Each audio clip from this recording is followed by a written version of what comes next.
Bienvenue pour vivre cet instant de parole de la vie éternelle avec Marc Joseph. Aujourd'hui, nous sommes le 29 janvier 2026. Le mois est presque terminé, déjà 29 janvier. Alors, je suis quand même présent pour te rappeler que ce jour du 29 janvier est pour toi un jour de grâce et de bénédiction avec la présence de Jésus-Christ dans ta vie. Jésus-Christ dit, je suis avec toi tous les jours jusqu'à la fin du monde.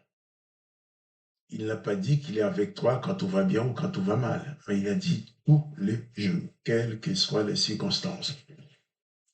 Ça me permet de te dire, quelles que soient les circonstances de ta vie actuelle, pas de panique. Place ta foi en Jésus-Christ. Il a le contrôle. Et Jésus-Christ est avec toi, pas pour juger, pour te juger, pour te condamner, ou pour t'adresser des reproches. Il est avec toi pour te sauver. Jésus-Christ n'est ni juge, ni condamnateur, ni accusateur, ni piégeur non plus, puisqu'il ne va pas te piéger. Jésus-Christ est uniquement sauveur. Et il est vrai, lorsque tu reçois le salut en Jésus-Christ, Jésus-Christ vient demeurer dans ta vie. Il demeure dans ta vie en tant que maître. D'ailleurs, il se présente souvent comme le berger qui s'occupe de ses brebis. Et Jésus-Christ est celui qui veut prendre ta vie en main. On t'a dit qu'il n'y a pas de solution. Jésus-Christ a la solution. On te dit que ce n'est pas possible. Jésus-Christ dit tout est possible à celui qui croit en lui. On te dit que tu ne t'en sortiras jamais. Jésus dit qu'il est la porte. Jésus-Christ sera ta porte d'entrée dans le royaume de Dieu. Il est aussi ta porte de sortie de tes misères. Alors, pas de panique. Place ta foi en Jésus-Christ. Aujourd'hui, c'est ton jour de grâce. C'est ton jour de bénédiction. C'est le jour où tu vas pouvoir ouvrir ton cœur, ouvrir ton âme pour recevoir Jésus-Christ. Ouvrir ton âme pour demander à Jésus-Christ de venir prendre place en toi et qu'il règne en toi en maître souverain. Et tu sais, si Jésus règne sur ta vie, cela signifie qu'il est maître de ta vie. La vie lui appartient. Et Jésus-Christ saura toujours prendre soin de tout ce qui lui appartiennent. Bien sûr, Jésus-Christ ne va jamais te prendre de force. Il t'appelle. Il dit, viens à moi, toi qui es fatigué, chargé, toi qui en a assez de porter des lourds fardeaux. Il dit, viens à moi et je te donnerai du repos. Aujourd'hui, considère, c'est un jour d'appel. Un jour d'appel. Jésus-Christ t'appelle. Il t'invite à sa table, comme nous avons lu hier. Il t'invite à demeurer avec lui. Il t'invite à entrer en alliance avec lui, en sorte qu'il puisse prendre les rênes de ta vie et te conduire exactement là où tu dois aller. Là, personne d'autre, non, personne ne peut changer ta vie comme Jésus sait le faire. Alors que son nom soit béni. Je vais continuer à lire les paroles, l'histoire et les paroles de Jésus dans l'évangile de Matthieu. Matthieu chapitre 26. Matthieu chapitre 26. Nous avons lu hier que Jésus-Christ a pris le pain, il l'a rompu, et le pain, il l'a rompu et en donné à ses disciples en disant, prenez, mangez, c'est mon corps. Il dit aussi, il prit ensuite la coupe, Matthieu 26, verset 27, il prit ensuite une coupe et après avoir rendu grâce, il la leur donna en disant, buvez-en tous, car c'est sur mon sang, le sang de l'alliance qui est répandu pour beaucoup, pour le pardon des péchés. Et Jésus dit aussi, je vous l'ai dit, je ne boirai plus désormais du fruit de la vigne, jusqu'au jour où j'en boirai de nouveau avec vous dans le royaume de mon Père. Jésus-Christ t'appelle.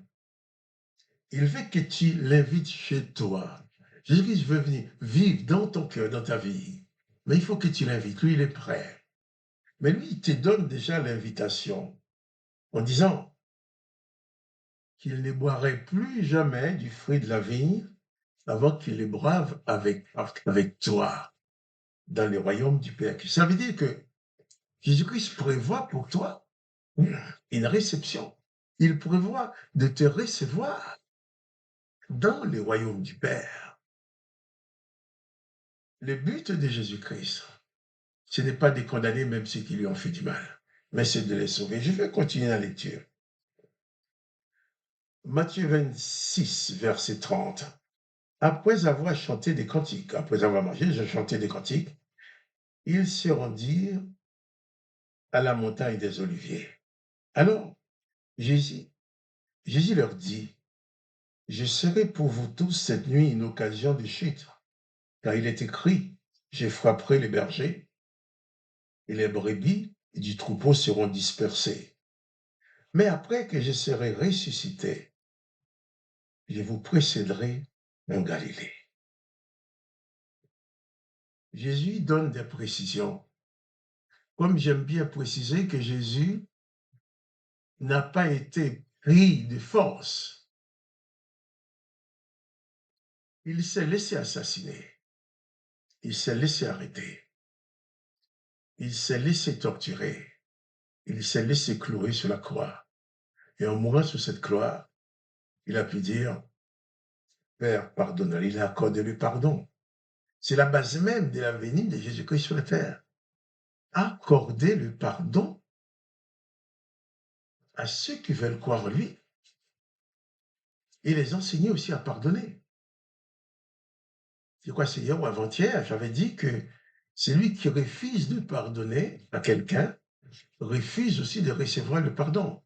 Le refus de faire grâce à quelqu'un qui te fait du mal est exactement le refus de recevoir pour toi la grâce dans ta vie. Car Jésus dit, pardonnez-nous nos péchés comme nous pardonnons aussi à ceux qui nous ont offensés dans la prière. Jésus dit à ses disciples, bien, je serai pour vous tous cette nuit une occasion de chute.